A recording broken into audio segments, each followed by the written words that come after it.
I think it's safe to say at one point or another, we've all probably looked in our closet, thought, I hate everything in here. I have nothing to wear and that's it. I'm not going. If you've ever felt like this in your life and you're not exactly sure why, I'm going to break it down for you step by step and teach you how to overcome this feeling of hating everything in your closet. And just to really quickly introduce myself in case you're new here, my name's Elise. On this channel, I talk all about elevated living, conscious consumption, and being mindful of our impact that we have on the planet. So if you like any of those kinds of videos, definitely subscribe. It's a little bit of lifestyle, a little bit of personal improvement, a lot of fashion, beauty, makeup, and just doing it in a way that's mindful. So first and foremost, I think this impacts younger people probably a lot more, but that is you are potentially following trends a little bit too closely to the point where you're revamping your wardrobe every time there's a new trend that rolls out. But when you go into your closet to put together an outfit for a dinner or an event or get together with friends or just have a chill day, you look at your closet and you don't really see anything that's true to your style. If you're just constantly buying what's in fashion and you're not taking account of your needs and your own personal style, it's inevitable that your closet is going to feel outdated and have a bunch of just random mishmashy pieces. Even as someone who has thrifted a lot of their wardrobe, I would fall into this too. And it wasn't until I detached myself from trends almost completely and relooked at my wardrobe in a way of, does this meet my needs? Does this meet my lifestyle? Does this meet my work style? Does this suit me? Is this my personal style? And kind of framed it that way versus always chasing what's in fashion, always chasing the next trend.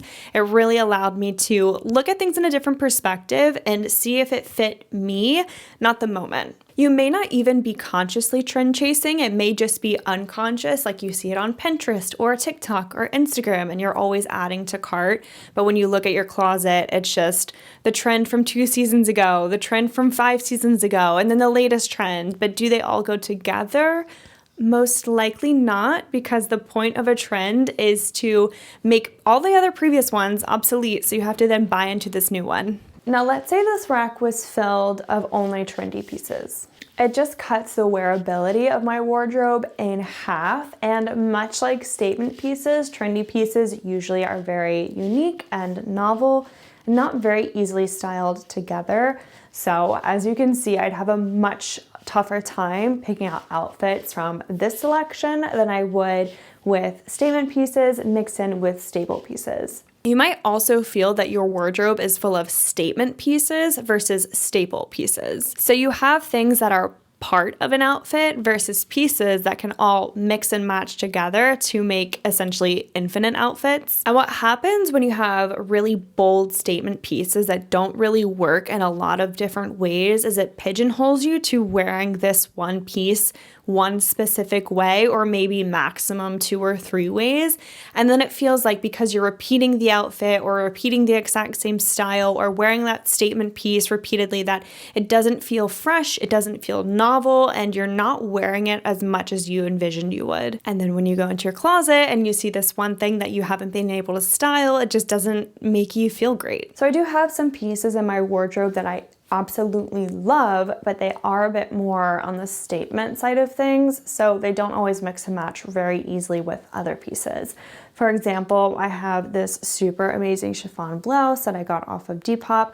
I'll actually link the seller down below. While yes, this is an amazing piece, this is not going to go very well with other statement pieces. For example, I have this brown pair of pinstripe trousers, which on their own are kind of the main element in the outfit. Now, if I were to try to really put these two together, it doesn't work super well. I'm not gonna lie, it's actually not that bad. Too many prints and patterns clashing. If these were in a different color palette, for example, that would definitely kind of throw things off. I'm not gonna lie though, I feel like I could wear this and like this could be a fun outfit.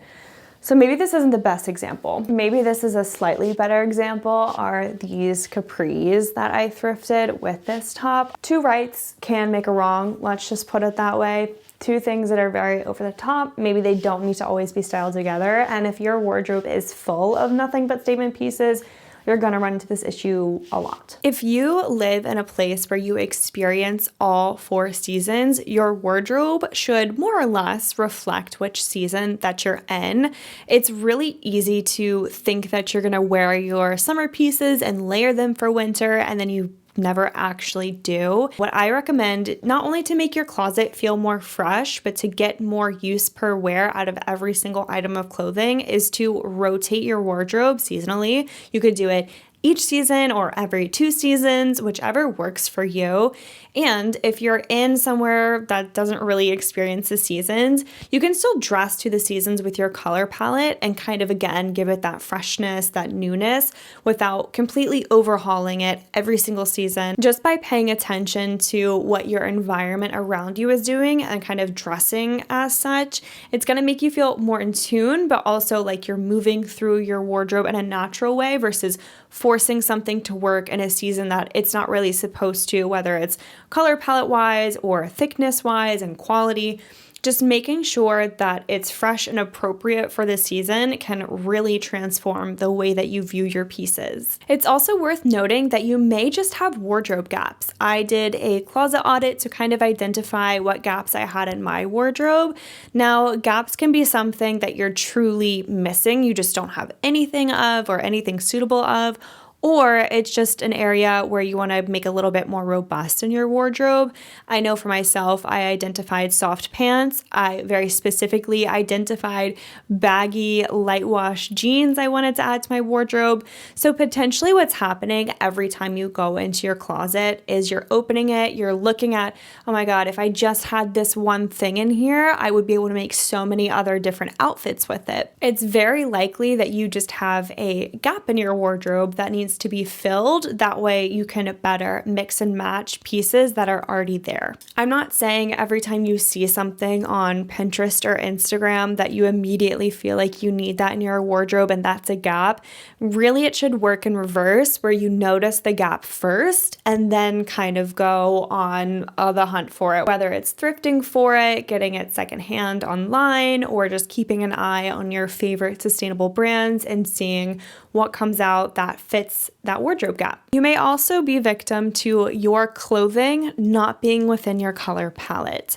Now, this is very subjective, and honestly, I feel like clothing in general has no rules, fashion has no rules. You don't have to neatly fit into any one box about color or size or style or anything like that. But it is worth noting maybe some colors suit you better than others. And let's say you have this amazing dress, it snatches you just right, but when you put it on, you feel like you look sickly or washed out. It's very likely that while that dress is amazing, maybe that color just isn't your color. And that's okay. That's why we have color palettes, things that suit us, things that we gravitate towards naturally, things that we put on and like, wow, my eyes are popping or my skin looks so glowy. It's those things you should pay attention to. I'm not saying you need to go get a full color analysis. I think if you just observe what looks good on you, take note of your undertones, experiment a little bit, you'll just naturally find what looks best on you. And you don't need a professional to tell you that unless you want to, of course. But I do find that dressing in my season and my color palette has definitely made me feel the most confident and very excited to put things together and style them. And has also given me more direction when I am shopping around for something. I know I'm typically not going to buy anything that's not in my color palette because I want it to look good on me and add to my wardrobe something that's going to actually make me look nice. It's also very possible that you're only just wearing your clothes and you're not styling them. Accessories are so important to zhuzh up a look and refresh it and make it different and new and exciting every time you get dressed. If you're neglecting accessories, you're neglecting a huge instrumental part of styling and getting dressed in the morning and really looking and feeling your best. There are so many Instagram videos that you can see of like wearing versus styling. It's going to be about what fits your needs, but typically wearing something just means you're putting it on your body and letting the clothes wear you, versus styling is maybe you add a fun pair of earrings or bangles on top of long sleeves, or do a French tuck with a nice belt to show off, or have a stack of necklaces, stack of rings, and touches here and there that really give the outfit your touch, your style to it, rather than just putting clothes on. Anybody can do that, but if you want to feel that next level of elevation and put together and styled, you're going to need to bring your own touch to it and accessorize. Now, accessorizing doesn't have to be major. Again, it can be something as simple as rolling up the cuffs on your jeans or tucking in your sweater halfway, or even rolling up your sleeves and having a button down underneath and having like a layered look. It can be very simple, or it can be very extravagant, a little over the top, eclectic, maximalist, whatever you want, but it's up to you. And I do think styling can simply mean making something fit you better, or it could be accessorizing to the nines. It's really in that range, and wherever it fits best for you and makes you feel put together and like you love looking into your closet and picking out outfits, do what works for you. Just to preface this point, like I kind of mentioned earlier, I do not subscribe to the idea of body types. I don't think that any one body fits into a nice, neat, categorized little box, and I don't think you should expect that from yourself or really from anyone else. Every body is just so unique and different and has so many different features. You can't for certain say, I am a triangle body shape, or I'm a pear shape, or I'm a round shape. Like, leave that kind of nonsense at the door, and instead of focusing on graphs and graphics and drawings and pictures, look at your own body, notice your own features and how things fit and lay on you. Because what might be happening is that you are choosing clothing that is not flattering on you. The cut and the shape and the draping and the style of your clothing is all a very personal choice. But I do think it is very worth the time that it takes to analyze and recognize why you like something on you and why you don't. What I've done in the past, and it's really shaped my shopping habits and how I style my clothing, is I'll take pictures of myself for the entire month every time I get dressed, and I'll notice things that I really like on myself, and then I'll notice things that I don't like. And each time I do that, I really dig deep into why. Is it because my jeans were a little bit too high-waisted that day, or the crop of my pants was a little bit too short, or maybe the sleeves were fitting me a little bit too tight around the cuffs, or maybe the shoulders were a bit too oversized, or maybe it was too tight in the shoulders. It really is just going to take that level of analysis every single time you're getting dressed to really dig into, I love this, or I hate this, and here's why. It may be that the clothing piece itself just doesn't fit you right, and that's fine. Or maybe it's the way you're styling it, you're not really unlocking the full potential for it to be the most flattering that it can be. I'll just give you a few examples. So for me, a cropped jean definitely gives more playful, a little bit more artsy, especially if you wear it cropped with a boot. It's just kind of a very fun, funky contrast of the two. Versus if you do something that's really low and really loose around the ankle and kind of pulls a little bit. To me, that's very cool girl. You could wear that with a sneaker or a heel, and it still kind of gives that like effortlessly sort of chic look about it. Then you have your jeans and your pants that are just right at the ankle, and those are very standard, kind of basic, not really doing too much, but very wearable for day to day. You may also like certain necklines more than others. Myself, for example, I love the look of a square neck top. I love showing off my collarbones, but conversely, I don't think I own a single halter top. I just don't really love that high neck look on me and having like my shoulders out. I have this image in my head of myself that I have very broad shoulders because once upon a time I did gymnastics. If that's true or not, who knows, whatever. But I typically tend to stay away from any sort of high neck or like halter top. There's also the hem length of your tops and your pants. Obviously, if you have a cropped top, you're going to show more torso, you're going to show more belly. I was in a phase not that long ago, I'll be honest, where almost every single top that I owned was cropped in some sort of way, to the point where like my sweaters were becoming cropped in the wintertime even. And then that meant that my pants were rising higher and higher and higher. And then I kind of realized one day that I don't have that much torso to begin with. So why am I chopping it in half essentially with crop tops and super high-rise jeans? And I noticed that I did not love that look on me, but that was very trendy in the time. So I had to alter styles to fit what I'm looking for and the way that I want to feel.